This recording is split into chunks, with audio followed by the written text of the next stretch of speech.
Welcome two bit inning. साथ में मिलके शुरू करते हैं जिंदगी की दूसरी इनिंग।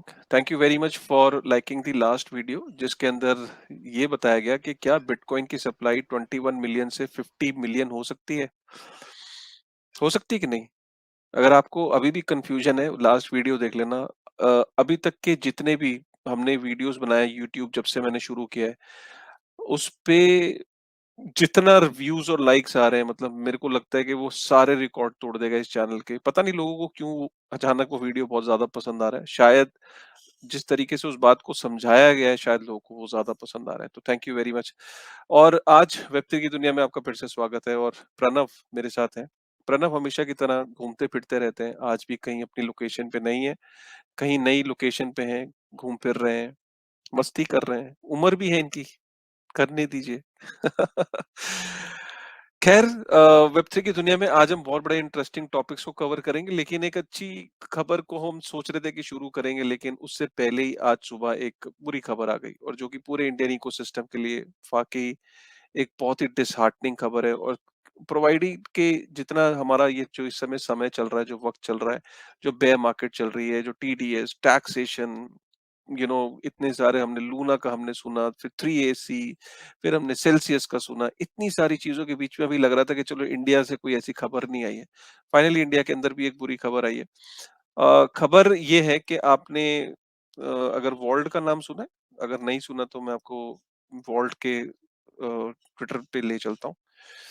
ये वॉल्ट का ट्विटर हैंडल है। तो बेसिकली वॉल्ट क्या थी, एक तरह का लेंडिंग प्लेटफॉर्म था। इसको काफी सारे लोग एक्सचेंज भी कहते थे, बट एक्चुअली में एक्सचेंज नहीं थी। अगर आप इनके प्रोफाइल पे भी देखो तो ये कहते थे कि earn interest on BTC, Ethereum and stable coin. इनका कहने का मतलब ये था कि यार आप क्रिप्टो को अपने पास क्यों रखते हो, आप उसको आओ ना वॉल्ट पे लेके आओ, या वॉल्ट पे ही उसको बाय कर लो बीटीसी, इथेरियम और स्टेबल कॉइन को, और उसको उसको आप वहां पे स्टेक कर दो तो हम उसमें आपको इंटरेस्ट देंगे, ठीक है। और ऑटो बाय बास्केट था वहां पे। आप एसआईपी के थ्रू भी क्रिप्टो को बाय कर सकते थे, 250 से ऊपर टोकन्स को ट्रेड भी कर सकते थे, तो वो एक्सचेंज भी थी। लेकिन इनका जो मेन जो प्रोडक्ट था, वो था लेंडिंग इनका प्रोडक्ट था। और आज 3 घंटे पहले की खबर है जिसमें लिख रहे हैं कि we strived to be an excellent crypto lending platform and this has been our goal from day one, but क्योंकि कुछ इस तरीके के हालात बने कि दे हैड टू फाइनली इन्होंने विड्रॉल्स वगैरह बंद कर दिए। और इसका जो प्राइम वजह ये है कि this is due to a combination of circumstances such as volatile market conditions, financial difficulties, और काफी सारे जो फंडिंग का इशू है। कुछ की बिजनेस पार्टनर्स हैं जो अब इंटरेस्टेड नहीं है बिजनेस को आगे चलाने में। और एक और वजह ये कि जो मार्केट के अंदर सेल्सियस की वजह से जो सीफाई जितने भी लेंडिंग प्लेटफॉर्म्स है उस पर बहुत ज्यादा प्रेशर देखा गया, जहां से लोग विड्रॉल कर रहे हैं। इनफैक्ट ये कह रहा है कि जून के अंदर 12 जून तक 200 मिलियन यूएस डॉलर लोगों ने विड्रॉ किया इंडिया के अंदर। एंड तो ये सारा चीजें जो कोलैप्स है इसकी, जो ये मार्केट के अंदर हुआ, जो टेरा का कोलैप्स हुआ, सेल्सियस का कोलैप्स हुआ, और 3AC को बाय द वे हम थर्सडे को डेप्थ में कवर कर रहे हैं। आपने आज से पहले 3AC को ऐसा कवरेज देखा ही नहीं होगा। तो ये 3AC का डिफॉल्ट कितना बड़ा था, इसका क्या इम्पैक्ट हुआ है, थर्सडे वाले वीडियो में हम डिटेल में कवर करेंगे। तो सेल्सियस, 3AC, इन सब चीजों का हम पे इम्पैक्ट रहा and we have considered best interest of stakeholders के इंटरेस्ट के। तो उन्होंने यहाँ पे कुछ लीगल फर्म्स को हायर किया है और अभी इन्होंने for the time being withdrawals, हाँ, we have made the difficult decision to suspend all withdrawals, trading and deposits on the Vauld platform. अब ये तो हो गई बात कि हुआ क्या, बेसिकली होता क्या है कि जब ऐसी चीजें होती हैं तो मार्केट के अंदर एक अजीबोगरीब पैनिक की स्थिति बनती है। बेसिकली आप इसको समझो जैसे बैंक्स होते हैं। बैंक्स क्या करते हैं, आपसे पैसा लेते हैं, आपके ही पैसे को आपके पैसे को कहीं पे वो इन्वेस्ट कर देते हैं, और आपके पैसे को जब आपको एक रिटर्न वो कमिट करते हैं, प्रॉमिस करते हैं, आप ही के पैसे को कहीं और ज्यादा पे इन्वेस्ट कर देते हैं। फिर वहां से जो रिटर्न आता है और जो आपको कमिटमेंट होती है उसके बीच में जो डिफरेंस होता है वो उनका मार्जिन होता है, प्रॉफिट होता है। तो सिमिलरली जितनी भी सीफाई है, सेंट्रलाइज्ड फाइनेंशियल इंस्टीट्यूशंस जितने भी हैं जो क्रिप्टो के अंदर, एक तो डीफाई है और एक सीफाई के अंदर क्या होता है कि क्रिप्टो ये डिसेंट्रलाइज नहीं होता है, ये जो क्रिप्टो जो स्टेक कर रहा होता है, आपका जो क्रिप्टो होता है उसकी जो प्राइवेट कीज होती है, उसका जो कंट्रोल होता है वो इस इंस्टीट्यूशन के पास होता है, जैसे वॉल्ट यहाँ पे था, सेल्सियस था। तो इन लोगों के पास आपका क्रिप्टो का कंट्रोल होता है। तो आपको जो रिटर्न्स दे रही होती है वो ये कंपनीज दे रही होती हैं। डीफाई के अंदर आपका क्रिप्टो का कंट्रोल आप ही के पास होता है, राइट? वहां पे प्रोटोकॉल्स में आप खुद जाके स्टेक करते हो, इन्वेस्ट, और वहां से आप रिटर्न को जनरेट करते हो। तो अब बेसिकली हुआ क्या कि ये जो प्रोटोकॉल, जैसे ये जो कंपनीज होती है, जैसे वॉल्ट है, सेल्सियस है, इन कंपनीज ने भी आगे आप ही के पैसे को ये आगे स्टेक करते हैं अलग अलग प्रोटोकॉल्स में। और ऐसे प्रोटोकॉल्स में स्टेक करते हैं, कुछ प्रोटोकॉल्स ऐसे होते हैं जहाँ जो फिक्स्ड इन नेचर होते हैं, तो जितना फिक्स्ड इन नेचर होगा उतना ज्यादा रिटर्न मिलता है। तो जब वो इन्होंने ऐसे कोई प्रोटोकॉल्स में इन्वेस्ट किया जहाँ पे फिक्स्ड रिटर्न था, और ये एक्सपेक्ट कर रहे थे कि अब वहां पे रिटर्न्स को फिक्स कर दिया है, और अब उसके बाद वहां से जो भी रिटर्न ज्यादा आएगा, और हमारी जो पीछे कमिटमेंट्स है वो कम की है, जो डिफरेंशियल है वो इनकी अर्निंग होती है। अब हुआ क्या कि जो जो ये एपिसोड हमने पीछे देखा कि लूना का, और हमने और भी जो डीफाई के अंदर जो सेल्सियस के बाद जो प्रेशर देखा, हमने लूना का देखा, सेल्सियस का डाउनफॉल देखा, तो कहीं ना कहीं जो ये पूरा का पूरा जो इफेक्ट है वो इस कंपनी में भी आते देखा, और वॉल्ट ने फाइनली एक मार्केट से एग्जिट करने का अनाउंसमेंट कर दिया है। और कहीं ना कहीं वो विड्रॉल्स को आपके जो है वो भी अब कहीं ना कहीं डॉलर्स में है। तो इसलिए आपको ये कहा जाता है, देखिए मैं आपको हमेशा ही कहता हूँ कि अगर आपको आपका क्रिप्टो अगर आपके पास है, आपके कंट्रोल में है, तो ये आपकी बहुत बड़ी जीत है। आपको ऐसे बहुत सारी कंपनीज आएंगी जो कमिट करेंगी हायर रेट ऑफ इंटरेस्ट, और आप उसमें, आपको पीछे से कंपनी की बैकिंग भी सही थी। यहाँ कोई कंपनी ने स्कैम नहीं किया, कॉइन बेस इस कंपनी को बैक कर रहा था, बड़े बड़े इन्वेस्टर्स वॉल्ट के अंदर इन्वेस्टेड थे। अब इस कंपनी ने आपसे पैसा लेके आगे कहीं और इन्वेस्ट किया हुआ था, और आपको एक कमिटमेंट की हुई थी। अब वहां पे जहाँ स्टेक किया हुआ था, वो प्रोटोकॉल्स अगर वहां पे इश्यूज आ गए, या कुछ एक्सप्लॉयटेशन हो गई, या सेल्सियस, लूना, ये इतने बड़े बड़े जो एक्सप्लॉयटेशन हुए हैं पीछे पास्ट में, तो उसका इफेक्ट इस कंपनी को देखने को मिला। तो इसीलिए अब आपको, मुझे ये समझ नहीं आता है कि अगर आप क्रिप्टो के अंदर थोड़ी सी पेशेंस रखें, तभी तो बिटकॉइन को अगर हॉडल करने की बात की जाती है, आप इवेंचुअली गेम को तब भी जीत जाओगे। प्रॉब्लम तब आती है जब आप गेम को ज्यादा लालच के चक्कर में, ज्यादा रिटर्न्स के चक्कर में, अलग अलग प्लेटफॉर्म्स पे जाके जब आप ये स्टेकिंग और ये सब चीजें करते हो, और वो भी अपना पूरा पैसा स्टेक पे कर देते हो। मतलब आपको स्टेकिंग भी अगर करनी है तो यार आप ठीक है, थोड़ा सा एक्सपोजर ले लो ना स्टेकिंग में, क्योंकि हर चीज आप समझो कि आप ही से पैसा लेके आगे एक रिस्क की एसेट के अंदर जब पैसे को इन्वेस्ट किया जा रहा है, तो कितना बड़ा आप रिस्क ले रहे हो, जो रिस्क आप डायरेक्ट नहीं ले रहे हो। ये रिस्क आप डायरेक्ट भी ले सकते थे, शिट कॉइंस के अंदर इन्वेस्ट करके। आपने कहा यार मेरे बिहाफ पे ये कंपनी को रिस्क लेने दो। आपको ये लगता है कि कंपनी से गलती नहीं हो सकती? कंपनी से भी गलतियां होती हैं। सेल्सियस इतनी बड़ी कंपनी, और 3AC के बारे में जब थर्सडे को हम करेंगे ना, तो आपको पता लगेगा कि कितना बड़ा ग्रुप और कितनी बड़ी कंपनी, कितना बड़ा इन्वेस्टर फॉल आउट करा, और उसका कितना बड़ा इम्पैक्ट था। इतनी बड़ी बड़ी कंपनियों से गलतियां होती हैं यार। तो आप और मैं क्या चीज है? लेकिन इसीलिए आपको ये कहा जाता है कि ज्यादा लालच के चक्कर में अलग अलग ये स्टेकिंग प्लेटफॉर्म्स पे जाके पूरे पैसे को स्टेक मत करिए, पूरे पैसे को दांव पे मत लगाइए। अगर स्टेकिंग पे एक्सपोजर लेना है तो थोड़ा छोटा एक्सपोजर लीजिए। अब आप देखो यहाँ विड्रॉल्स बंद हो गए, सिंगापुर की कंपनी है, यू नो और अब आपका ऑप्शंस क्या है, मतलब what you can do about it, right? So ये एक ऐसी क्रिटिकल सिचुएशंस में आप पढ़ने से बेहतर ये है कि अपने क्रिप्टो को अपने कंट्रोल में लेके उसको प्रोटेक्ट करिए, और उसको और सारे पैसे को, अगर आपको स्टेकिंग और लेंडिंग को ट्राई भी करना है, डीफाई भी आपको ट्राई करना है, तो पूरे के पूरे लेंडिंग और डीफाई को में अपने 100% पैसे को इन्वेस्ट मत करिए। वेलकम प्रणव, आपका क्या कहना है? बिल्कुल। मैं अगर बताऊं तो क्रोनोलॉजिकल ऑर्डर में तो $42 बिलियन टेरा के पास थे, ठीक है, और $42 billion were swept out of the market, right?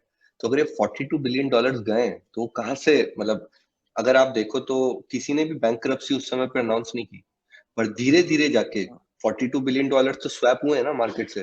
$42 billion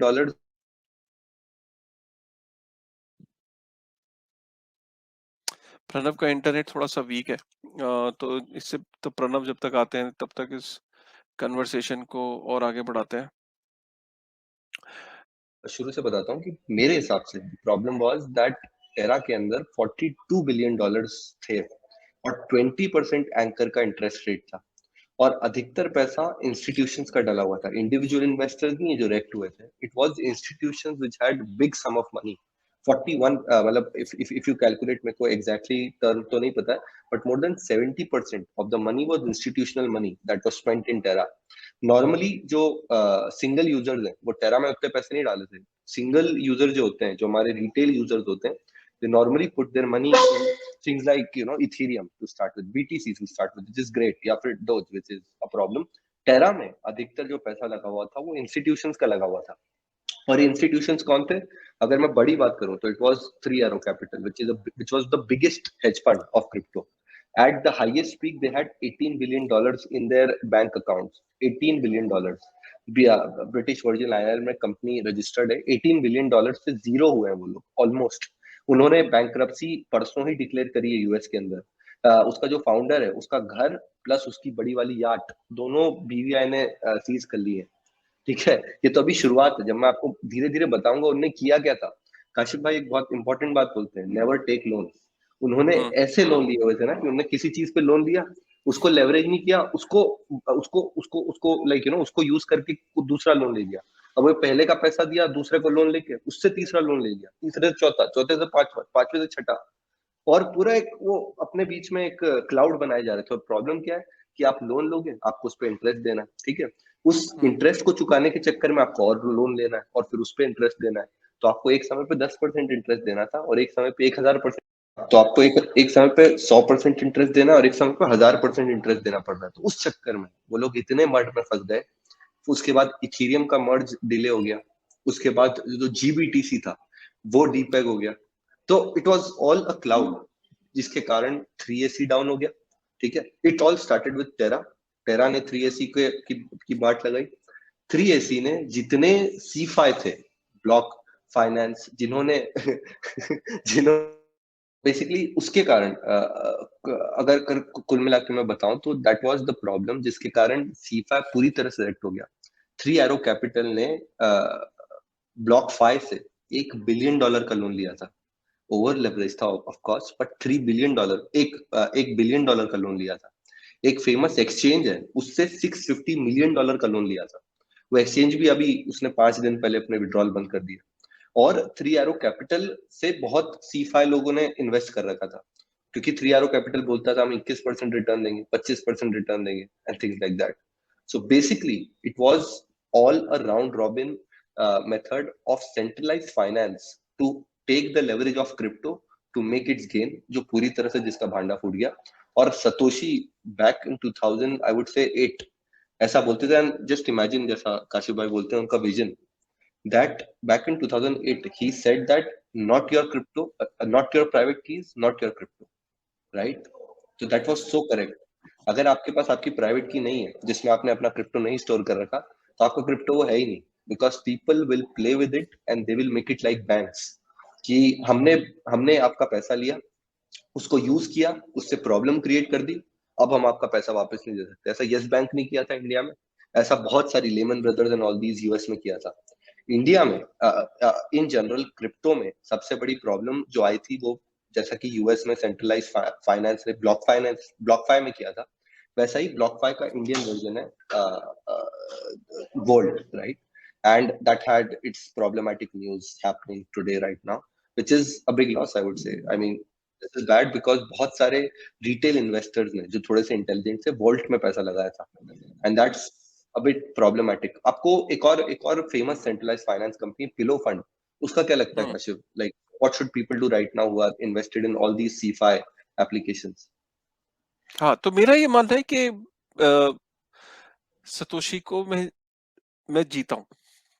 मैं तो सतोशी को जीता हूँ, मुझे इसमें कोई शर्म नहीं है कहने में। सतोशी को अगर इंटरेस्ट को लेके, ये जो इंटरेस्ट होता है, इसको लेके अगर इतने ही एक्साइटेड होते ना, तो अपने व्हाइट पेपर में उन्होंने ये बात कर दी होती, राइट? सतोशी ने अपने व्हाइट पेपर में इंटरेस्ट को लेके बढ़ावा दिया। और इंटरेस्ट एक ऐसी चीज है जो मनी क्रिएशन में काम आती है। मतलब जो एडिशनल मनी इकोनॉमी में क्रिएट होती है वो क्रेडिट के थ्रू होती है। किसी को आप पैसा दो, उससे आप बदले में ज्यादा पैसा वापस लो, तो वो जो ज्यादा पैसा होता है, डिफरेंशियल अमाउंट, वो इंटरेस्ट होता है। वो मनी क्रिएट करता है, एडिशनल मनी। तो ये जितना भी प्रॉब्लम्स आप इकोनॉमी के अंदर देखते हो मनी प्रिंटिंग की, तो मनी प्रिंटिंग में सबसे बड़ा कंट्रीब्यूटर जो होता है वो इंटरेस्ट का होता है। और एक इंटरेस्ट बेस्ड इकोनॉमीज की वजह से हम आज करंट प्रॉब्लम्स को फेस कर रहे हैं। अगर ये सेम इंटरेस्ट अगर क्रिप्टो के अंदर भी हम देख रहे हैं कि जो ये प्रोमिसेस होते हैं हायर रेट ऑफ इंटरेस्ट पे, जो आप लेंडिंग और बोरिंग ये सब चल रहा है, तो इसमें कहीं ना कहीं ये जो इंटरमीडियरी है, मिडलमैन, इसका फायदा उठाता है। और ऐसे मिडलमैन जो है वो अब आप सोचो कि इस पर्टिकुलर केस में या जितने भी एक ये सी फाई प्लेटफॉर्म्स हैं, सी फाई प्लेटफॉर्म्स का इशू ये है कि आपको जो रिटर्न वो कमिट करते हैं, और उसको पूरा करने के लिए वो उनको भी एक आगे रिस्क लेने होते हैं। वो आगे प्रोटोकॉल्स में इन्वेस्ट करते हैं, तो वहां से वो हायर रेट ऑफ इंटरेस्ट लेते हैं, आपको एक कम रेट ऑफ इंटरेस्ट कमिट करते हैं। बीच में जो डिफरेंशियल होता है वो उनका प्रॉफिट होता है। सी फाई एक और बैंक्स में कोई फर्क नहीं है। अगर आपको लिटरली आज के जो बैंकिंग स्ट्रक्चर है वो ज्यादा सेफ है सी फाई से। अगर आपको इतना ही रिस्क लेना है ना अपने पैसे का, तो आप अपने बैंक्स में जाके एफडी करा लो यार, खत्म करो यार। लेकिन यार इतना बड़ा रिस्क मत लो कि पूरा का पूरा पैसा आप जाके सी फाई या डी फाई में, मतलब अगर आपको सी फाई और डी फाई एक्सप्लोर करने में कोई बुराई नहीं है, गलत कुछ नहीं है, लेकिन लोगों को ये पता ही नहीं है कि कितना एक्सपोजर लेना है। अब आप सोचो वर्ल्ड के ऊपर जिसका एक बिटकॉइन पड़ा होगा, वो क्या सोच रहा होगा इस टाइम? वो ये सोच रहा होगा यार, एक बिटकॉइन मतलब जिसकी कीमत पीछे 52 लाख तक चली गई थी, मैं कहता हूँ 1 मिनट को, तो अपॉर्चुनिटी कॉस्ट जो है उसकी, जिस शख्स की, वो आज 20 लाख रुपए नहीं गए उसके, वो 52 लाख रुपए गए। गए कि नहीं प्रणब, तुम बताओ। तो ये आपको समझना जरूरी है कि अगर आपको लेना भी है ना, स्टेकिंग करनी है आपको, आपको अर्न करना है, मनी को पैसिव इनकम अर्न करनी है, तो क्या आप पूरे पैसे को दांव पे लगा दोगे? आप अपने पोर्टफोलियो में थोड़ा सा ही तो डाइवर्सिफाई करोगे। इसलिए मुझे लगता है कि लोगों को बहुत सतर्क रहना चाहिए आगे भी सी फाई को लेके या डी फाई को लेके भी। मतलब डी फाई के अंदर भी अगर आपका 10 इथेरियम पड़े तो 10 के 10 इथेरियम आप स्टेक कर दोगे तो आप ही बेवकूफ कहलाओगे। करेक्ट, डेफिनेटली, लाइक मुझे भी इस बात पे कोई वो नहीं है। और अगर आप देखो तो वॉल्ट का जो स्ट्रक्चर था वो बहुत सिमिलर था ब्लॉक फाई की तरह से, राइट। एंड ब्लॉक फाई ने $1 बिलियन का लोन दिया था 3SE कैपिटल को, ठीक है। बट ब्लॉक फाई और वोल्ट में ये डिफरेंस है कि ब्लॉक फाई ने अपना विड्रॉल चालू रखा है अभी तक, डिस्पाइट एवरीबडी नोइंग कि उनके साथ प्रॉब्लम क्रिएटेड है। और उसका रीजन ये है कि FTX, फर्स्ट ऑफ ऑल, उन्होंने एक क्रेडिटेड लोन दिया है ब्लॉक फाई को कि आप अपना विड्रॉल चालू रखो, ठीक है। First thing, that's the most important thing to understand. And secondly, there is a good chance that FTX will buy out BlockFi totally. इसका मतलब ये है कि ब्लॉक फाई उनका एक इन्वेस्टमेंट वेंचर भी था, उनके पास बहुत सारे एसेट्स क्रिप्टो भी रखे हुए हैं। कुल मिला के शायद 25 से 30 मिलियन डॉलर्स में FTX उनको खरीद भी लेगा और ब्लॉक फाई के जितने यूजर्स हैं उनको बेल आउट भी कर देगा। आपको क्या लगता है FTX का ये वाला मूव कैसा है, काशिफ? यार एफटीएक्स ऑब्वियसली अपॉर्चुनिटीज तलाश कर रहा है, और उसको बे मार्केट के अंदर ये अपॉर्चुनिटीज दिख रही हैं। तो मेरे को ऐसा लगता है कि एफटीएक्स एक कैश रिच ऑर्गेनाइजेशन है, काफी पैसा है उसके पास, और यही कंपनियां जो 4-4 बिलियन की वैल्यूएशन पे थी, जैसे ब्लॉक फाइव $4 बिलियन की वैल्यूएशन पे आज से कुछ महीनों पहले था, आज वो अगर 25 मिलियन में या 30 मिलियन में इसको मिलेगा तो क्यों नहीं लेगा ये? ठीक है। तो करेक्ट, करेक्ट। एफटीएक्स एक प्योर बिजनेस हाउस है। वो बिजनेसमैन है यार, वो बिजनेस कर रहा है। अगर उसको कोई चीज अपॉर्चुनिटी, उसको पता है कि इस टाइम पे जैसे वॉल्ड है, वॉल्ड को कल को हो सकता है कि कोई कंपनी बोल दे कि यार मैं ले लेता हूँ, मैं बाय कर लेता हूँ, इसके एसेट्स इसकी लाइबिलिटी सारी जितनी भी टेक ओवर कर लेती हूँ। हो सकता है वो किसी से बातचीत में भी हो, क्योंकि कोई नहीं चाहेगा कि इतने बड़े लेवल पे फॉल आउट हो, क्योंकि ये जो वर्ल्ड की खबर है रेगुलेटर तक भी पहुंचेगी। रेगुलेटर को पता लगेगा कि अच्छा, काफी सारे इन्वेस्टर्स के पैसे जो है वो ब्लॉक हो गए हैं, वो विड्रॉल्स नहीं हो रहे हैं। तो ये कोई अच्छी खबर नहीं है ओवरऑल इंडस्ट्री के लिए। और ब्लॉकफाई जैसी खबर, सेल्सियस जैसी खबर पूरी दुनिया को इफेक्ट करती है। तो अगर एफटीएक्स एज अ सेवियर आ रहा है, कोई चीज को बाय आउट कर रहा है, मेरे ख्याल से तो एफटीएक्स की पीठ ठोकनी चाहिए जाके। पता नहीं उसमें भी राइट। लोग उसको क्रिटिसाइज कर रहे हैं कि एफटीएक्स सब खरीद लेगा, एफटीएक्स बहुत बड़ी। अरे भाई, अरे क्या हो गया यार, मतलब वो सेव ही तो कर रहा है ना। वो मरने दे इंडस्ट्री को तो भी इंडस्ट्री को गालियां पड़ेगी। अब वो अच्छा कुछ करने जा रहा है तो भी उसको गालियां पड़ रही हैं। Correct, correct. मेरा भी यही मानना है कि as much as possible it should allow. Also एक और बात यह है कि एफटीएक्स ने एक बहुत इंपॉर्टेंट बात बोली है कि secretly most of the exchanges currently in the crypto world are already bankrupt, और धीरे धीरे वो अपने विड्रॉल्स बंद करने वाले हैं। तो अगर आप ऐसे आदमी हो जिसने un KYCed not so very famous exchange में अपना पैसा डाला हुआ है, तो take it out as soon as possible, क्योंकि एफटीएक्स के पास सारा इंटेल रहता है। और ये एफटीएक्स के कोई प्रेस ने नहीं बोला है, सैम बैnkman-फ्रीड ने खुद बोला है, एसबीएफ ने, कि most of the exchanges in crypto which are not so popular, Binance, Coinbase, इन सब बड़े बड़े को छोड़ दो तो most of them are already wrecked and they are already like gone with the money. KuCoin का फट देखा था हमने पीछे कितना दिन, एक करेक्ट। दो दिन जो चला पर कुकोइन कुकोइन का। ने उसको क्लैरिफाई कर दिया ना। कर दिया क्लेरिफाई, लेकिन एक दिन तक तो ऐसा हो रहा था कि मतलब पैनिक ही हो गया था, सब लोग कुकोइन के पीछे ही पड़ गए थे। करेक्ट, और वो मतलब डेफिनेटली पॉसिबल है क्योंकि उसी दिन एक बड़े एक्सचेंज ने अपना विड्रॉल बंद किया था। तो बहुत सारे फंड भी होंगे, बहुत सारा सच भी होगा, तो you have to be very careful in these moments. ये प्रॉब्लम हुई थी जो कुकॉइन में काशिफ बता रहे थे। Anyways, like this is a little, ऐसा होता है कि साइकिल्स होती हैं। In some cycles you make money and in some cycles you have to save money, right, not lose money. तो best is get over your leverage and save the money that you have, तो things shall be good. Anyways, moving forward, BTC की value अभी down है, ठीक है, और बहुत सारे नेशंस ने और बहुत सारी बड़ी कंपनियों ने बीटीसी लेके रखा था। And the good part is they are still under conviction, ठीक है। माइक्रो स्ट्रेटजीज के फाउंडर ने ही हैज सेड कि he will be buying more BTC first of all, and secondly he has also claim that we are in the long game, और इसलिए हमने इस तरह से we are still moving ahead with it, right. This is the first point. Secondly, Nayib Bukele ने 19 और BTC खरीदे हैं, तो it's a very big, I would say, despite all the FUD, he has still been buying so much BTC, is something which is very very appreciable. What do you think, Kashif? ये जो bitcoin love है आपका, आपके type का, वो कैसा है? मेरे टाइप का नहीं यार, मैं तो इन लोगों से खुद इंस्पायर्ड हूँ। तो आप जिसको बिटकॉइन के अंदर एक बार कन्विक्शन हो जाती है, तो इनको ये पता है कि bitcoin is not going anywhere. Bitcoin design ही इस तरीके से किया गया है। तो कहीं ना कहीं आप देखो ना कि लोगों को लग रहा था कि इस बेयर मार्केट के अंदर माइक्रो स्ट्रेटजी का भी टेस्ट होगा, नायब बुकेले का भी टेस्ट होगा, एल सल्वाडोर का टेस्ट होगा। El Salvador, by the way, मैं लोगों को बताना चाहता हूँ, पिछला जो क्वार्टर गया है, अप्रैल मई जून, और हाँ, ये जो अप्रैल मई जून गया है, लैटिन अमेरिका के अंदर सबसे ज्यादा जो टूरिस्ट गया है वो एल सल्वाडोर में गया है। नंबर वन डेस्टिनेशन हो गई है एल सल्वाडोर। और उसके पीछे जो सबसे बड़ा रीजन बताया जा रहा है, वो उसका जो बिटकॉइन है, क्योंकि लोग वहां जाके बिटकॉइन को फ्रीली जब स्पेंड कर पा रहे हैं, और वहां पे लोग देख, जो नहीं भी है बिटकॉइन में, वो ये देखना चाहता है कि एक देश के अंदर लीगल टेंडर की तरह वो काम कैसे कर रहा है। तो people want to experience that, they want to see the reality by their own eyes. तो इसलिए आप देखो कि उस वो बिटकॉइन के अंदर लॉस नहीं हो रहा है उसको, उसने बिटकॉइन की जो पूरे देश की जो जीडीपी के अंदर जो कंट्रीब्यूशन है टूरिज्म का, वो बढ़ गया है, रेमिटेंस के थ्रू वो पैसे बचा रहा है। इधर आपका जो माइक्रो स्ट्रेटेजी है उसको इसलिए टेंशन नहीं है कि अमेरिका के अंदर बिटकॉइन के ऊपर लोन मिलते हैं, ठीक है।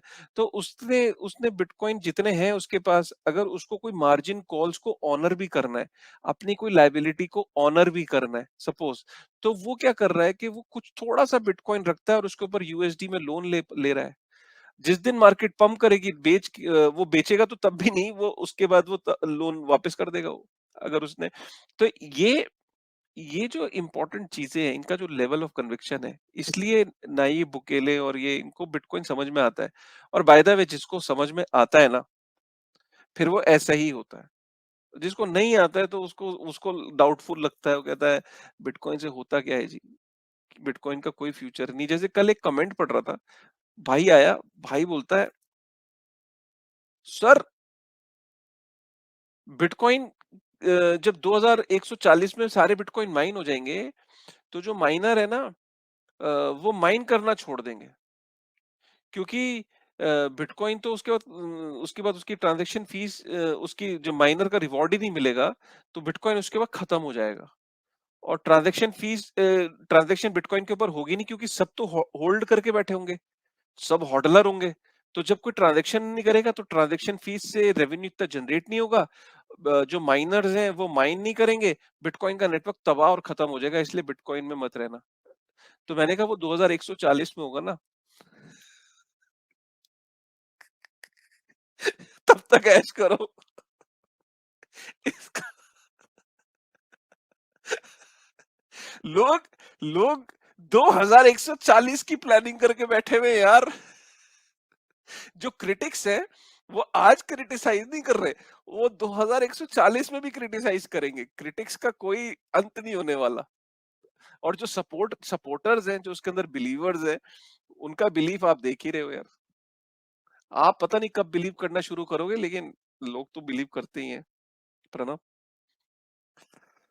Correct, definitely. ओह, एंड सही तरीके से बिलीव करना जरूरी है मेरे ख्याल से, that's the most important thing. मैंने एक नहीं, आर्टिकल शेयर और किया था। सही, अच्छा सॉरी, सही से भी एक मेरा मतलब ये कि अंधभक्त मत बनो। अपनी स्टडी करो, समझो, उसके बाद आप करो।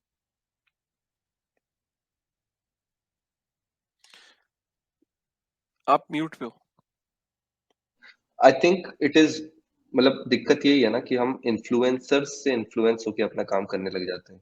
मैंने एक ध्रुव राठी का वीडियो देखा था, उसमें वो कोई कॉइन को प्रमोट कर रहा था पीएनपी बिना पीएनपी पता नहीं क्या, हाँ। बिना जाने, मेन स्ट्रीम कॉइन को प्रमोट कर रहा था। तो इन्फ्लुएंसर से इन्फ्लुएंस होना is the worst thing when you are like going ahead with your assets. बहुत सारे लोग एफडीज के खिलाफ होते हैं, मैं भी एफडीज के खिलाफ हूँ, बट कहीं ना कहीं कभी ना कभी वो सही साबित हो जाती है। तो do your own research, make your own portfolio. सब लोग की सुनो, सबकी करो खुद की।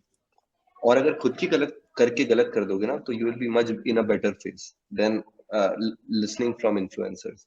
Educate yourself, do your own research and then make an investment. ज्ञान लेना जरूरी है एजुकेशन का, ना कि सिग्नल्स लेने जरूरी है, जो कि बहुत फेमस है क्रिप्टो वर्ल्ड में। तो एनीवेज, मूविंग फॉरवर्ड, मैं एक और बहुत ही, मतलब एक्चुअली काशिम ने इसके ऊपर एक वीडियो बनाया, but I would want him to वेब3 की दुनिया को भी ये बताएं वो आईएनआर इतना पिट क्यों रहा है यूएसडी के खिलाफ, and how much is that like उसके कारण स्टेबल्स पे क्या फर्क पड़ेगा यूएसडीसी यूएसडीटी में। क्योंकि बहुत लोग इंडिया में ये जो आईएनआर इन्फ्लेशन है उससे बचने के लिए यूएसडीटी में घुस जाते थे पहले, क्रिप्टो वाले। राइट, तो बेसिकली ये थ्रेड मैंने लिखा था, and this thread became quite popular. I think somewhere people are realising कि जो आईएनआर की इतनी गिरती हुई वैल्यू है डॉलर के मुकाबले, वो क्यों है। तो हम सब जानते हैं कि बहुत सारे इसके रीजंस हैं। आई एम श्योर कि मैं सारे रीजंस पे तो नहीं जाऊंगा, बट सिंपल सी बात है कि अगर आपका जो डॉलर्स है, अगर हमारे देश के अंदर डॉलर फॉरेक्स रिजर्व्स कम हो रहे हैं, डॉलर्स की कमी हो रही है, तो इसका मतलब ये कि डॉलर जो है वो डिमांड में है, वो डॉलर आपके यहाँ से एग्जिट कर रहा है। ठीक है। और जो स्टॉक मार्केट के अंदर जो पैसा इन्वेस्टेड था फाइनेंशियल इंस्टीट्यूशंस का, वो अपना यहाँ पे माल बेच के, अपने स्टॉक्स को बेच के, अपनी इन्वेस्टमेंट्स को बेच के, जो आईएनआर वाली इन्वेस्टमेंट्स है उनको डॉलर में कन्वर्ट करके अपना डॉलर अमेरिका ले जा रहे हैं। तो जब डॉलर बाहर एग्जिट हो रहा है, तो इसका मतलब डॉलर की कमी हो रही है, हमारे फॉरेक्स रिजर्व्स कम हो रहे हैं, हमारे इंपोर्ट जो है हमारा ज्यादा हो रहा है और एक्सपोर्ट कम हो रहा है। तो हमारा जो करंट अकाउंट डेफिसिट है वो भी बढ़ रहा है। तो जब हमारे इंपोर्ट ज्यादा हो रहे हैं, तो हमारे डॉलर्स बाहर जा रहे हैं। तेल महंगा हो गया है, तेल के महंगे हो जाने से भी हमारे डॉलर ज्यादा खर्चे में आ रहे हैं। हमारा जो डॉलर का जो इंडेक्स है वो स्ट्रांग होता चला जा रहा है, क्योंकि पूरी दुनिया में पैनिक ज्यादा है, इन्फ्लेशन बहुत ज्यादा है, और उसकी वजह से लोगों को लग रहा है कि उनका जो असली सेवियर है वो कहीं ना कहीं डॉलर है। तो डॉलर की डिमांड पूरी दुनिया में भी बढ़ रही है। और जो डॉलर इंडेक्स जब 105 पे पहुंच गया है, वो 95 पे था इस साल के शुरू में, तो इससे क्या होता है कि डॉलर की मजबूत होने से बाकी करेंसीज जो है वो फॉल करती हैं।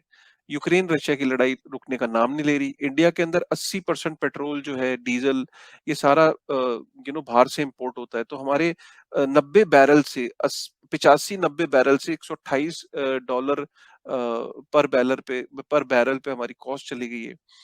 ये सारी चीजें अगर आप फैक्टर्स को अगर आप उसमें लोगे तो इसकी वजह से हमारे जो करेंसी है वो डिवैल्यू हो रही है, मतलब हमारी करेंसी का जो वीक हो रही है in comparison to dollar, because dollar की डिमांड ज्यादा है। तो हमें करना क्या चाहिए?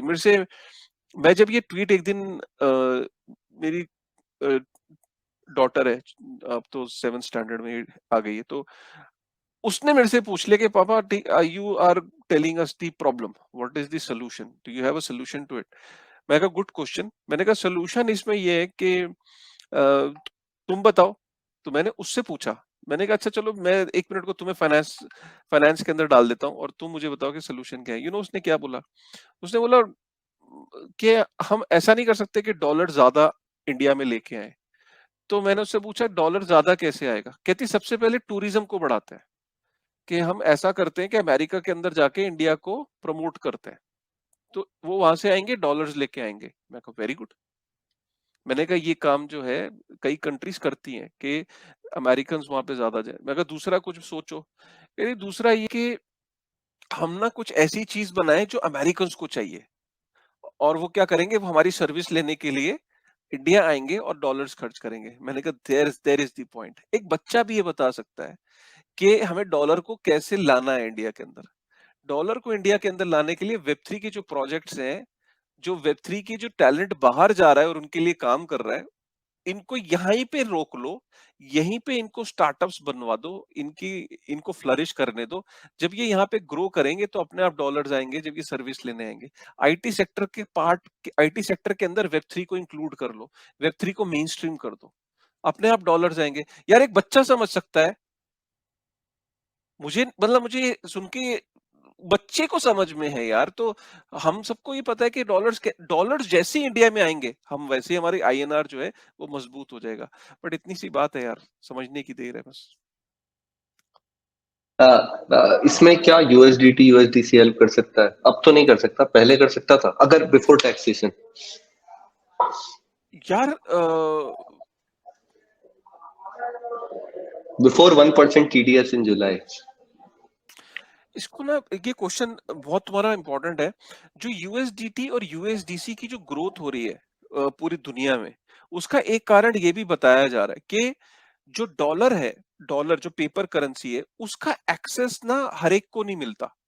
मतलब मैं अगर जैसे तुम्हें बोलूं कि प्रणव अपने शहर में $10,000 मुझे कहीं से ला दो, तो तुम्हें ढूंढना पड़ेगा कि मैं फॉरेक्स में जाऊं। जब तुम फॉरेक्स एक्सचेंज पे होगी कोई ना कोई, बैंक में जाओगे, वो तुमसे पूछेगा सवाल कि क्यों चाहिए, हु आर यू, केवाईसी, काय को, मेरे पास तो अभी नहीं है। ये डॉलर वहां मिलते हैं, उस जगह पे मिलेंगे, वो तुम्हारे घर से 7 किलोमीटर दूर है वो जगह। अब तुम वहां पहुंचे, बोले यार वो टाइम तो हो गया, कल आना। अब ये बताओ तुम कौन हो, क्यों चाहिए, क्या प्रॉब्लम है, क्यों चाहिए डॉलर? ठीक है। और एक्सचेंज रेट, फॉर्म भर रहे हो, फिर उसको सबमिट कर रहे हो, फिर वो एक्सचेंज रेट काट रहा है, फिर डॉलर दे रहा है।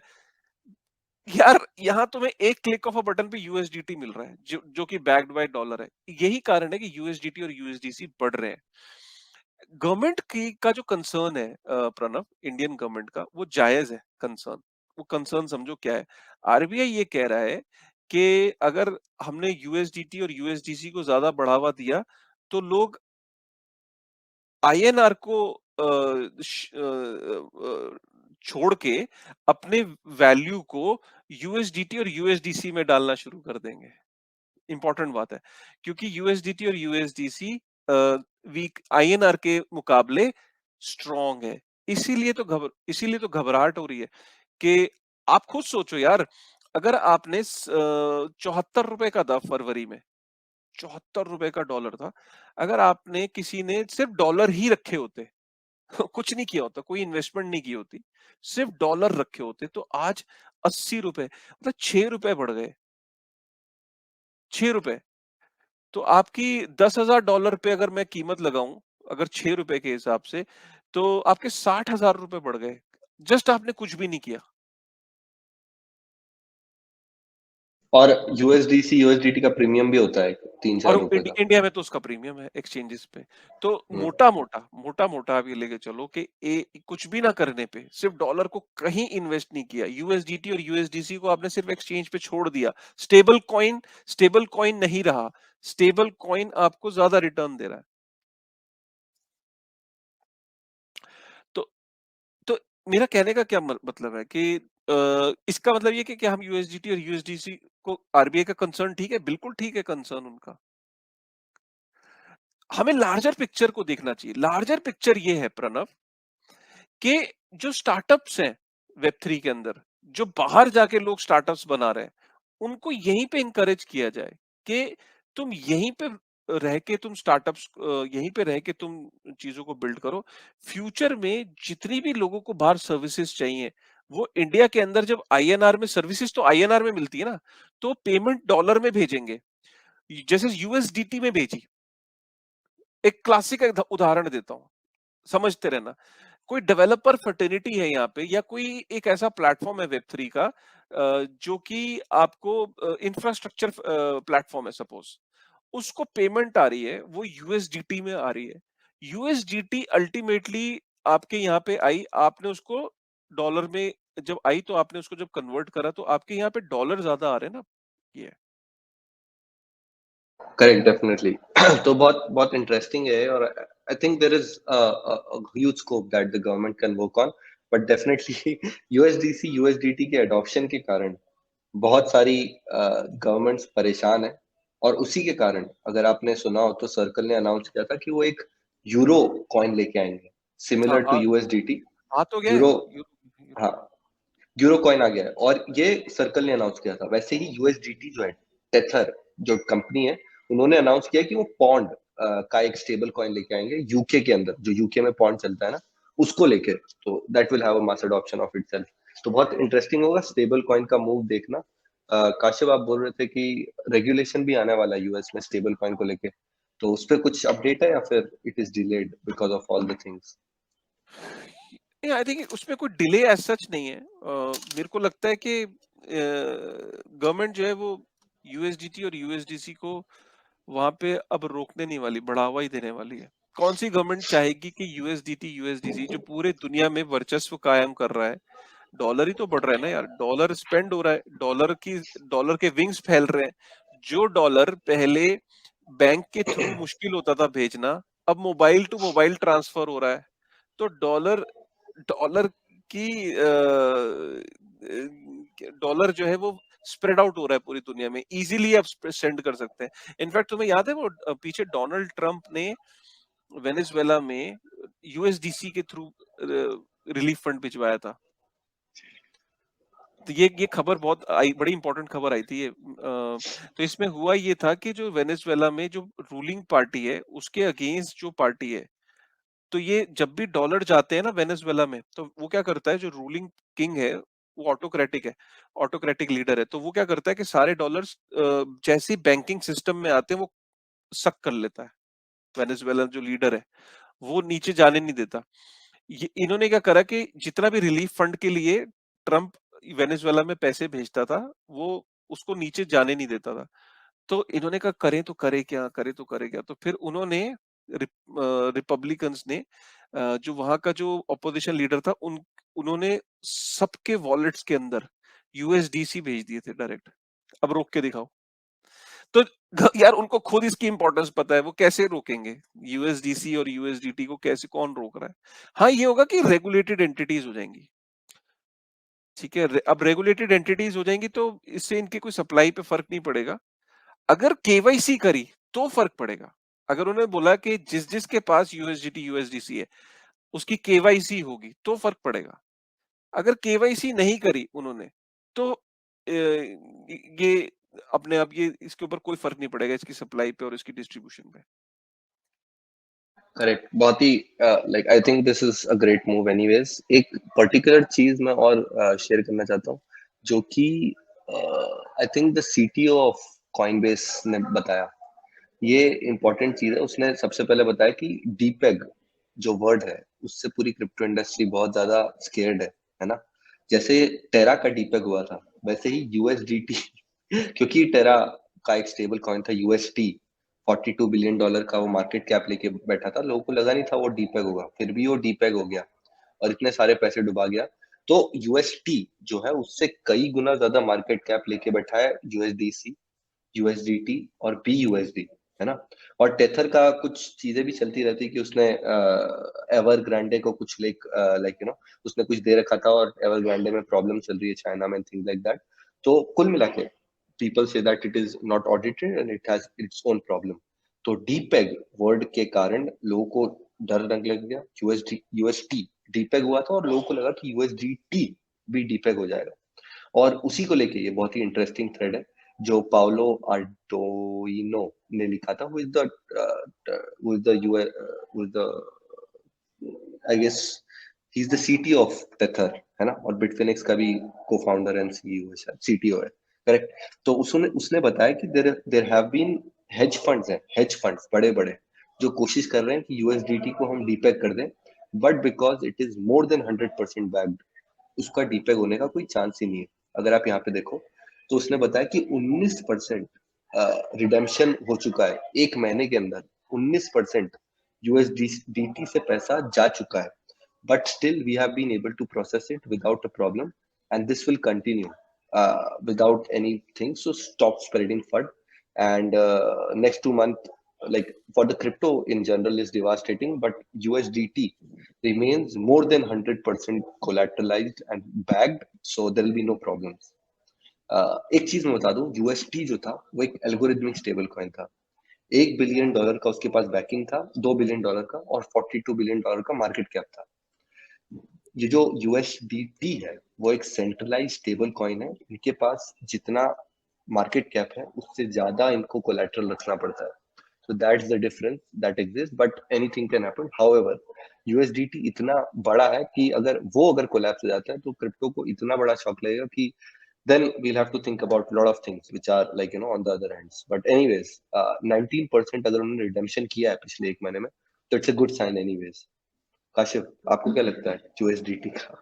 यस, आई थिंक यूएसडीटी सबसे ज्यादा वल्नरेबल है out of USDC and USDT.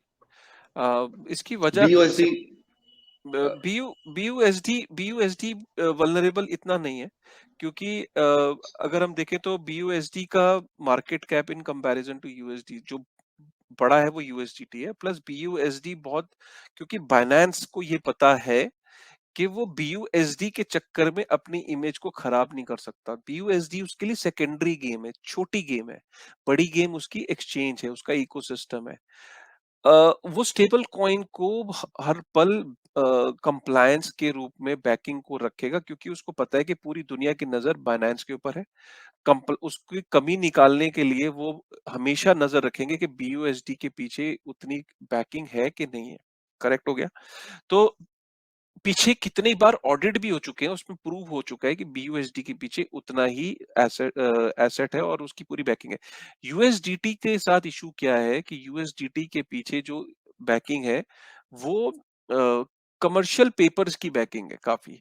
अब ये कमर्शियल पेपर्स और commercial agreements, financial papers, financial investment के जो पेपर्स हैं, मैं इसको ऐसे समझिए कि मैं यूएसडीटी हूँ, मैंने कहा जी मेरे इसके पीछे एसेट्स हैं। वो एसेट्स क्या है? मेरी कुछ इन्वेस्टमेंट्स हैं जो प्रणव की कंपनी में है। प्रणव ने मेरे पैसे देने हैं, तो प्रणव मेरा जो है वो डेटर्स है। तो डेटर्स जो होते हैं वो एसेट साइड में आते हैं ना अकाउंटेंसी में, ठीक है। तो प्रणव ने मेरे पैसे देने हैं। अरे यार, अगर मैं यूएसडीटी कंपनी हूं और मैं आपको ये बोल रहा हूँ कि इसके पीछे जो बैकिंग है वो एसेट्स है, वो मेरे प्रणव से पैसे लेने हैं, प्रणव को ने अगर मना कर दिया, प्रणव फेल हो गया, तो ऐसे बहुत सारी कंपनीज के अंदर यूएसडीटी के पैसे लगे हुए हैं। ये उसको वल्नरेबल बनाती है, रिस्की बनाती है। यूएसडीसी में भी ऐसा है, लेकिन उसका पोर्शन बड़ा कम है, यूएसडीटी में ज्यादा है। इसलिए वल्नरेबिलिटी में और ट्रांसपेरेंसी की जब भी बात आती है तो यूएसडीटी सबसे वल्नरेबल है। लेकिन ये वल्नरेबिलिटी उसकी आज से नहीं है, डे वन से, लेकिन जब तक कहानी चल रही है चल रही है। इसीलिए जब भी ये बोला जाता है कि पैसा मैं रखूँ किसमें, अगर कभी भी 2 ऑप्शन दिए जाए ना आपको, 2 ऑप्शन तो हमेशा यूएसडीसी में रखना। मैं बोलता हूँ आपको, ये आप इसको सेफर साइड पे लेके चलो। लेकिन क्या ऑडिट में कभी कोई कमी निकली? नहीं। यूएसडीटी का प्रॉपर ऑडिट हुआ है, सब चीज़ें, कमी कोई नहीं निकलती, लेकिन उसके पास जो एसेट्स हैं वो बड़ी वल्नरेबल एसेट्स हैं। तो इसीलिए आपको ये बोला जाता है कि स्टेबल कॉइन्स के अंदर अभी इनका भी टेस्ट होगा एक दिन। मुझे ऐसा लगता है इस साल टेस्ट किसका हुआ? इस साल हुआ एल्गोरिथम स्टेबल कॉइन का, इस साल टेस्ट हुआ सीफाई का, इस साल टेस्ट हुआ वीसी फंड का। हर साल हर बियर मार्केट के अंदर एक टेस्ट होता है। उस टेस्ट के अंदर एक चीज खत्म हो जाती है। आईसीओस खत्म हो गए, ठीक है? और काफ़ी सारे 2017 में चले जाओ, 2016 में चले जाओ, हर बेयर मार्केट में एक चीज़ खत्म हो जाती है, ट्रांसफ़ॉर्म हो जाती है। इस साल भी हो गई। अगले साल क्या होगी? गेस करो। एक साल वो भी आएगा कि जब बड़ी-बड़ी एल1s भी खत्म होंगी। तब वेब 3 के एपिसोड्स देख के ना याद करोगे और रोओगे। अरे यार! सर ने बताया था। तो यार ये सब चीज़ें याद करोगे, दुआएँ दोगे ऐसे। कहोगे यार धन्य हो गए वो लोग जिन्होंने वेब 3 की दुनिया को देखते थे। Correct, definitely. एक और इम्पोर्टेंट पॉइंट है, मैं आपको यहाँ पे बता देता हूँ। This is great. एक और चीज है ना, जो फड क्रिएट हो रहा है, उसके कारण बहुत चीजें, गलत गलत चीजें भी फड में आ रही है। तो अगर मैं आपको बताऊं तो ये एक और स्पेसिफिक न्यूज आई थी, जिसमें एक आदमी था, वो CIA officer, is a very famous wreck reporter. उसने बताया, या फिर उसने क्लेम किया कि Polygon is under attack. Polygon chain, जिसके अंदर बहुत, I would say the second biggest chain after Ethereum is Polygon right now, as per TVL liquidity and things like that. And उसकी RPC में प्रॉब्लम हो रही है, which means the chain is having some issues and chain stop हो गया है.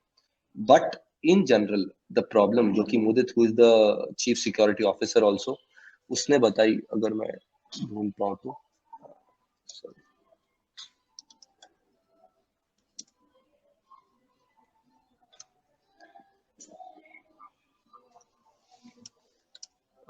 तो उन्होंने बताया कि the problem was not in the RPC, और the problem was not in the chain, but the open RPC जो एंकर दे रहा था। एंकर का जो आरपीसी था, उसके अंदर डीडॉस अटैक हुआ था, ना कि चेन के अंदर।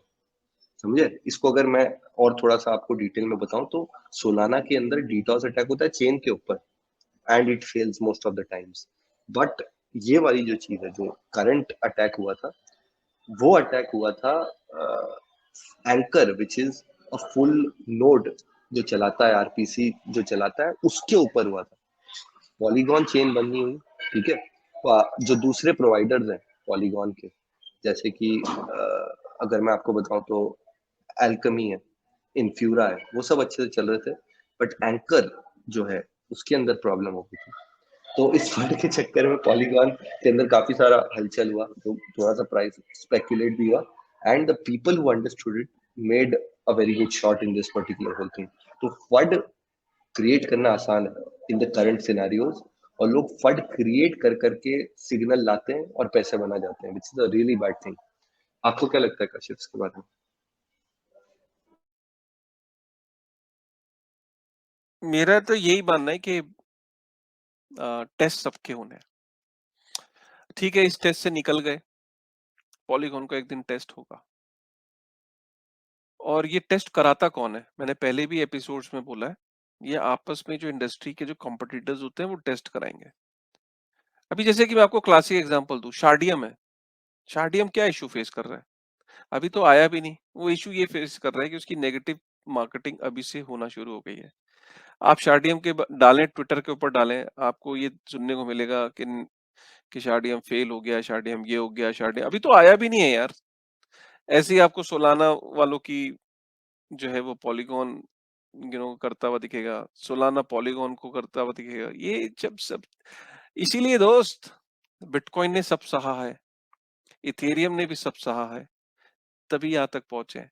तब अब जब आपको ये बोला जाता है कि इन लोगों ने 100 कोड़े सह लिए बिटकॉइन ने, इथेरियम ने 50 कोड़े सह लिए। कोड़े, यू अंडरस्टैंड? ठीक है? हंटर हंटर ये हंटर सह लिए इन्होंने। अभी बहुत सारे लोगों के हंटर लगने हैं। उस हंटर को सहने की शक्ति क्या सब में है? ये अभी पता लगेगा। अब आप सोचोगे कि सर आप इतनी देसी भाषा में क्यों समझाते हो? मैं आपको सही बताऊँ, समझ तभी आता है जब लोकल लैंग्वेज में बात करो। प्रोफेशनल लैंग्वेज में बात करो, समझ में नहीं आता है और आप गलतियाँ करते हो। हंटर याद रहेगा आपको, ये हंटर आपके भी पड़ेगा। ये हंटर तब पड़ेगा आपके कि जब आप बातों को सुनोगे नहीं, गलतियाँ फिर वही रिपीट करोगे और जब हंटर पड़ेगा ना फिर आओगे कि सर हंटर पड़ गया हमारे। अब क्या करें? हम वहीं पे रहेंगे, हम आपको मलहम देंगे लगाने के लिए, बरनॉल लगाएँगे, आपके आपके ठंडी बर्फ लगाएँगे और फिर आपको बैठ के समझाएँगे। और हमें बर्नॉल लगाने के लिए जो फ्यूल है वो हमें ईपीएनएस देता है। तो काशिफ थोड़ा ईपीएनएस के बारे में भी बात कर लिया करो यार। अरे यार, मैंने शेयर कर दी। अच्छा, कई बार लोग ये भी बोलेंगे कि क्या ईपीएनएस का भी टेस्ट होगा? बिल्कुल होगा। जब ईपीएनएस दुनिया का सबसे बड़ा कम्युनिकेशन प्लेटफ़ॉर्म प्रोटोकॉल का दावा करेगा और जब ये बड़ा हो जाएगा, इसके ऊपर वेब3 की सारी कंपनीज़ जो हैं, वो इसको एज़ अ कम्युनिकेशन प्रोटोकॉल की तरह यूज़ करेंगी, नोटिफ़िकेशंस के लिए यूज़ करेंगी, ईपीएनएस का भी टेस्ट होगा। जब साइज़ में बड़ी जो भी चीज़ होगी, उसका टेस्ट होगा, तो क्या एपीएनएस के अंदर आपको पैसे लगाने चाहिए? बहुत थोड़ा-सा एक्सपोज़र लेना है अगर लेना है। अगर आपका स्पॉन्सर का मतलब ये नहीं है हमारा कि हमने कह दिया जाओ, हमारा स्पॉन्सर है, ये तो बचा रहेगा, बाकी सब, ऐसा कुछ नहीं है। वो सिर्फ़ हमारे कंटेंट को सपोर्ट कर रहा है और हमने ये देखा कि हाँ, हमारा स्पॉन्सर अच्छा है, एक प्रॉब्लम को सॉल्व कर रहा है और उसके भी टेस्ट हैं, उसकी भी वल्नरेबिलिटीज़ और एक्सप्लॉइट होंगी चीज़ें। ये क्रिप्टो के अंदर आप देखो बड़े से बड़े दावे करने वाले, चाहे वो कोई भी हो, उन सबका टेस्ट होना बाकी है। यूट्यूबर्स का टेस्ट होना बाकी है। इन्फ्लुएंसर्स का टेस्ट, हर एक एक्सचेंजेस का टेस्ट। अभी ये इंडिया के अंदर आप देखो कि जो वॉल्यूम जिस तरीके से गिरे हैं, आप यकीन नहीं करोगे कि 50,000 रुपए दिन की इनकम पे आ गए हैं एक्सचेंजेस। 60,000 रुपए दिन की इनकम, जो किसी टाइम पे 1-1 करोड़ रुपए दिन की इनकम होती थी। वो 1-1 लाख रुपए दिन की इनकम पे वॉल्यूम आ गया। 96% रेवेन्यू गिर चुका है एक्सचेंजेस का। अब आप कहोगे कि अरे सर ये तो बड़ी घबराहट करने वाली चीज़ है, क्या हमें एक्सचेंजेस से पैसा निकाल लेना चाहिए? नहीं, क्योंकि एक्सचेंजेस ने इसीलिए 2-2 बिलियन अगर रेज़ किए हैं उन्होंने, तो इसी दिन के लिए किए थे कि अगर हमें कभी ऐसी सिचुएशन मिली, तो हमारे पास कैश रिच कंपनीज़ होनी चाहिए। अगर आप देखो कॉइन स्विच कुबेर भी यूनिकॉर्न है, कॉइन डीसीएक्स भी यूनिकॉर्न है और वज़ीरएक्स जो है वो बायनांस की कंपनी है। तो बेसिकली आपको ये समझने की ज़रूरत है कि बहुत सारे लोगों का और बहुत सारी चीज़ों का टेस्ट होना बाकी है। जैसे प्रणब ने अभी बोला कि दुनिया में जितनी भी एक्सचेंजेस हैं, क्रिप्टो एक्सचेंजेस हैं, अभी वहाँ पे कुछ खबरें आ रही हैं, राइट? तो आप अगर ऐसी-वैसी किसी भी छोटी एक्सचेंज पे अगर आप हो, जो कि ज़्यादा पॉपुलर नहीं है, जिसका ज़्यादा नाम नहीं है, जिसका ज़्यादा वॉल्यूम नहीं है, जिसकी ज़्यादा क्रेडिबिलिटी नहीं है, सेफ साइड पे चलो ना। जब आपने 3AC, सेल्सियस, वॉल्ट ऐसी-ऐसी कहानियाँ जब आ रही हैं, तो आपके आपके दिल में ये आना चाहिए, स्वाभाविक है कि यार मैं ना थोड़ा सेफ चलता हूँ। पैनिक की बात नहीं है, सेफ चलने की बात है। और इसमें कोई बुराई क्या है यार, थोड़ा-सा सेफ चल लेंगे तो? ये बड़ा इम्पोर्टेंट है। Correct. That's it for the day. कैसा लगा आपको आज का शो? हम बहुत सारे अभी पॉजिटिव न्यूज़ कम कवर कर रहे हैं क्या आजकल, क्या लग रहा है आपको? पॉजिटिव हो भी नहीं रही ना यार Pranav, let's be honest about, कहाँ से लाएँ पॉजिटिव? हैं? पॉजिटिव हो पॉजिटिव रहा है। मैं पॉजिटिव बताऊं तो पॉजिटिव सिर्फ इतनी न्यूज़ है कि कल एक तो आप 8 बजे कल क्रिप्टो कानून के ट्विटर हैंडल पे आइए, एक बहुत बड़ी अनाउंसमेंट हो रही है। क्रिप्टो कानून का नेक्स्ट फेज़ अनाउंस हो रहा है 8 बजे, बहुत बड़ा दिन है। ट्विटर स्पेस हो रहा है, तो उस पे ज़रूर आप आइएगा। लिंक डिस्क्रिप्शन में उसका डाल दिया जाएगा। और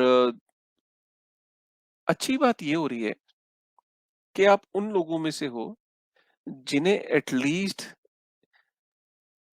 ऐसी चीज़ों के बारे में पता लग गया है कि ऐसे बुरे वक्त में आपको क्रिप्टो के बारे में पता है और उस क्रिप्टो के बारे में आपकी स्ट्रैटेजी थोड़ी सी सही हो जाए तो आप अपने आप को जो अनसर्टेनिटी है उससे बचा ले जाओगे। लेकिन बहुत सारे ऐसे भी तो लोग हैं आपके दाएं-बाएं आपके ऑफिस में जिनको पता ही नहीं है इस इंडस्ट्री के बारे में। तो क्या ये अच्छी बात नहीं है? मुझे तो यही बहुत अच्छी बात लगती है।